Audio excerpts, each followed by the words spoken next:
I want to say this real quickly. Right. We're not controlled by the FCC, so we can say things. We try not to too much, because occasionally kids are listening. But now, if you're kids, earmuff the kids for 20 seconds. Yeah, no. I'm just gonna for this whole interview, hide your wives, hide your girlfriends, because somebody just came from the gym and he's showing it off here today. So Roman Harper is with us hide from the wives. FCC Network. Hide the kids. Hide your wives.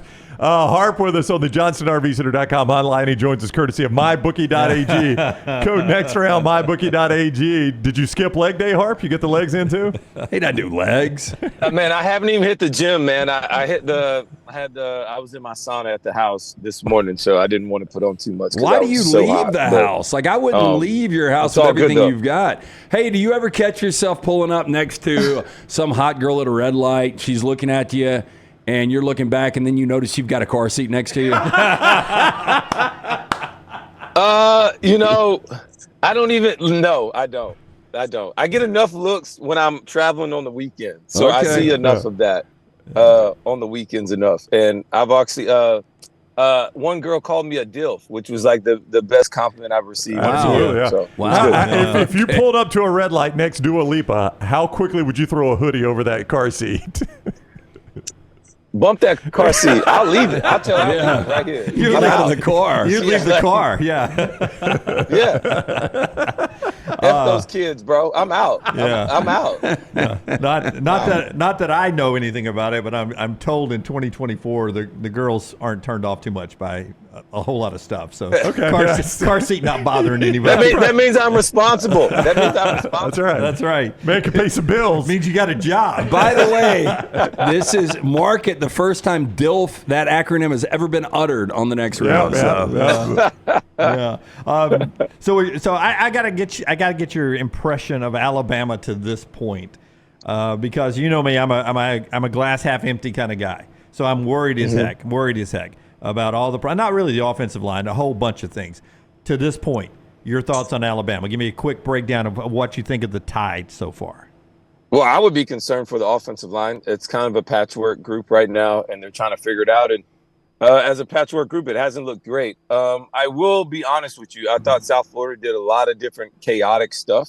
As far as their front seven, they do a whole bunch of different things, stunting, blitzing, doing all kinds of things. But they also didn't cover a lot of guys as well. And you got to find ways to hit these receivers. And I actually thought Milroe's actually been going through his reads correctly. He's seeing it correctly, but he just hasn't had a lot of time. And whenever they had a big play, you see a flag come out, which I'm not going to sit up here and complain about flags, but a couple questionable calls. But you got to play through that. And you can't turn the football over as much as they did. So they're lucky to get away with that game with a win, especially the way that they did. I mean, they scored all those points in the last 3 minutes. So it makes it look better than what it was. But overall, Alabama has some room for improvement. You don't want to be hitting on all cylinders at this point, but it would be better, or it looks and feels better when we're starting to improve in these areas that we struggled in game 1, game 2. How do we look in game 3? Are we more complete? I would assume so.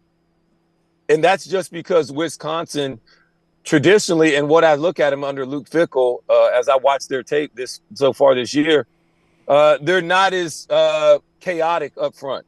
They're more traditional. They're a little bit more conservative on the defensive side of the football. They don't have as many game records up front. Not saying South Florida does, but the way they play defense, it's kind of chaotic and can cause you to be a game wrecker. So the guys are going to be in position to block.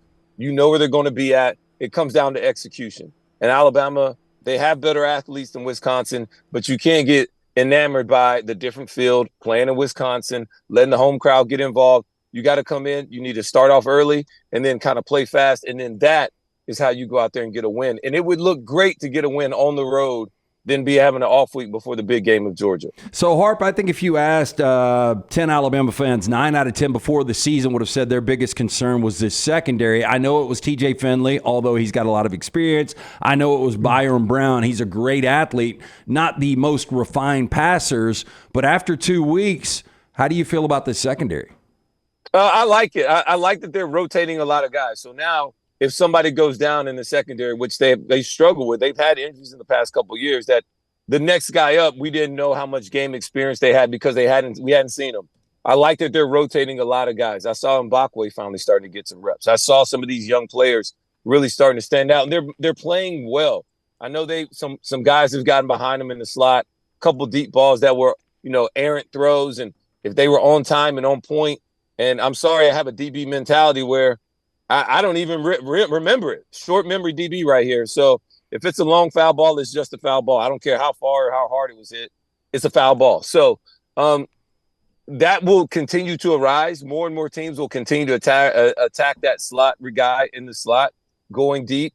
And Alabama has to be able to recognize it earlier as a DB, and now be able to try and get back on top earlier and understand that's the hardest throw, and that's the throw that they want. So how do I take it away? So this kind of comes with the territory, a lot of game experience, and the only way to get better at it is to do it. And we'll see how it goes as they continue to come down. But if you don't think other teams are seeing it and that they're going to continue to throw it until you stop it, that's what's going to happen. Roman Harper is with us, SEC Network. He is on the JohnstonRVCenter.com hotline. He joins us every week courtesy of MyBookie.ag, code next round, where Alabama is currently a 16-point favorite at Wisconsin. Former Georgia quarterback, and now one of your colleagues there, Aaron Murray, was on the show yesterday, and he was detailing what he saw from Auburn Cal. And one of the things he talked about, Harp, was the spacing of the receivers. Okay. So poor for Auburn that the same DB basically was able to cover the flat and cover the back. How fixable is that in season? I mean, is that a simple fix for Auburn's offense if your spacing's all screwed up? That's such a quarterback answer. For me, it still comes down to, I can move defenders with my eyes. So where's my shoulder tilt at? Can I get this guy to come up and then throw behind him? Or do I my shoulders up a little bit more to move him backwards and then throw it to the flat? So, that can be manipulated. And I'm sorry he wasn't a friendly DB to where I can play in between both. And so is it a little bit of spacing? Yes. But for me, it comes down to this when I look at Auburn, because I didn't like when I hear Hugh Freeze talk about, I only felt like I only had one or two bad calls and everything else came down to execution. I like for the coach to step up and say it's a little bit on me, a little bit more, because now the fans feel like, our quarterback's just terrible. And I didn't think Peyton Thorne played that awful. I've actually seen him play worse. But he has to recognize, and I say he meaning Peyton Thorne, that, look, man, I know the coach calls a certain play and maybe it's called to go to Cam Coleman on the outside, but I got to recognize he's hurt and I'm not throwing that. And so you're still the conductor of the train, and it still goes how you go in the decisions that you make. So you still have to get to the second, third option and complete the pass. That's what that growth process still needs to click. And that it's not just about what the coach calls and how we did it in practice. You still have to have that element of just being a gamer, and game recognizes game, where I'm looking around, I don't like what I see, and get us to a better situation. And that is what the quarterback's called to do. And you got to play more winning football. And they didn't do that. I would also give Cal some credit, because Cal just didn't come in there and say, we're at Jordan-Hare, we're not just going to lay it down. They played hard, and their quarterback out-dueled them. Their quarterback made plays on third downs in scramble situations, and wide receivers got open and he hit them for first downs. That happened. And so Auburn has to work on those things. They need to be better on that side of the football. And the quarterback for Auburn needs to play better in these real game live situations as well. Yeah, I go into this weekend a little concerned, Harper, about Oklahoma. Tulane's a dangerous little team coming to town. What's not clicking yet for Oklahoma as you break down their tape? And some people are still thinking not an SEC team. SEC team getting ready for SEC play. Big game coming up next week. But sneaky Tulane. What do you think of Oklahoma so far? So to answer your initial question, the problem with Oklahoma is their offense. Their offensive line is all brand new. But it's also another thing for me is their wide receivers aren't good, nor are they healthy right now. Their top three guys are not playing for them. And so where's Jackson Arnold going with the football? I think Jackson Arnold needs to learn how to continue to play quarterback. We actually forget how young he is, that he needs to be able to step up in the pocket, continue to go through your reads. Just like what I talked about with Peyton Thorne, just because the play's called for a deep post route doesn't mean I throw the post route. If the cornerback is on top 4 or 5 yards, it's not going to be open. So don't throw it. Look at it, see it, it's not there. Continue to go through your reads, because the second level crosser was open. Or you get to the check down. Continue to play the position the way it's supposed to be played. And that's what's going to get your offense going. It's not always when I call a deep throw, the deep throw's not there. Take the check down. That's 4 to 5, 6 yards. That continues to keep the offensive coordinator in a rhythm of calling plays, because I know that the quarterback is going to get me to the next down. Like, people don't give that play enough credit. And so that's what you have to do. Also, like I said before, the wide receivers being hurt, that's a big issue right now for Oklahoma. And then on the other side, defensively, you can't have lulls in your assignments. Like, they blew a big coverage of the safety. I don't know what he did, had a brain fart, and you give up a big touchdown. I've played on those teams, guys. All right. Paul Feinbaum likes to remind me about these all the time, where Alabama wasn't good. All right. Where if we gave up 20 points, shit, we losing that game. Like, we got no chance. So, like, you can't give up big plays. So you got to be perfect. And I'm sorry if we only give up 3 explosive plays, you got to get it down to 1. You just can't do it. You got to understand who you are as a team and who we're trying to be as a defense, and set your own goals. Like, that's what it has to come down to. So Oklahoma, you got to be more rock steady on the defensive side, because your offense isn't scoring 30 points right now. So understand that. I'm telling you that going into it. So what do you do with that now? You ready to lose it? No. We're just going to hold the team to less than what we're giving up to. So that part of the mind has to switch for Oklahoma, because their offense is not where they want it to be. They also don't run the ball that well. So it's a lot of things I could talk about that's bad on Oklahoma. Well, I don't care about that. What are we good at, and how can we be better in those areas as well? If I told you my guarantee this weekend is Brock Vandagriff throws for 300 yards and 4 touchdowns, I'm kidding. We thought going into last weekend, I really believed this, and we talked about it on the show, that South Carolina was the worst team in the SEC. I thought they were 16-16, and then they go out and they completely, skull drag Kentucky on their own field, 31-6. Kentucky 2 of 13 on third downs, 183 total yards. Vandagriff was awful, 3 of 10. Both sides of that. Is South Carolina, I guess, better than we thought after week 1, struggling with ODU? And how bad is Kentucky, and how bad can this get Saturday night in Lexington? Number one, South Carolina is better than what everybody thought they were, including myself. I didn't put as much emphasis on the ODU performance, because I looked at ODU and their defense, and I was like, whoever this coordinator is needs a big boy job. He had some things that were salty versus South Carolina, and South Carolina had no chance of picking it up. So that made South Carolina play a really, really tough game that kept the game close, and it just feels like the anxiety's riding up, and now everybody's struggling. Now, South Carolina has a defensive line that could go win them a game versus anybody. And so if you don't block and protect your quarterback, you're not going to have a chance to be successful, because you can't just turn around. Offensive coordinators don't want to just turn around and hand the ball off 35 times. Like, they want to look smart. They want to show how smart they are and how aggressive of a play caller they are, because that's what offenses want to do. So that's what happened in that game, and the game got away from them, and South Carolina just overwhelmed them with their pressure and their edge rushers. Now, Kentucky, I'm very concerned with Kentucky, and it's mostly not even about the players or the coaches. It's about the psyche of that team. All week long, all last weekend, I walked around, and any other Kentucky fans were talking about once we win this game big, is game day showing up next week. That's all they cared about. Is game day coming after we blow out South Carolina. And guess what? South Carolina walked the dogs with you, and it didn't look good. And you don't look like you have an answer right now. So where's your psyche at? How do you bounce back with Georgia coming into town? Are you excited? How do they feel? Are you already tucking your tail and running? Like, where's that game going to get? Like, how is that going to be? Because if you lose bad this week too, now everybody's questioning everything. And so that's why I'm really concerned with Kentucky and their psyche, because going forward, I don't know if they have all the answers. I will just say that. Georgia, a 24.5-point favorite in the Bluegrass. LSU, a 7-point favorite at South Carolina. Both those at mybookie.ag. Code next round to get double your sign-on bonus. One more. Is DJ Lagway good enough to save this thing for Florida? You've only seen him one game. It was against Samford, but you're about to see him a lot more, I think, against Texas A&M I don't Saturday. think so. I think it's Graham Mertz a lot. You think it's Mertz a I lot? do, So, yeah. all right. I don't. All right. So we're split here, Harp. Where do we go? And is I mean, Lagway the play has got to be Napier to save the job. I'm building for the future. I might go 4-8, but Lagway makes plays here and there.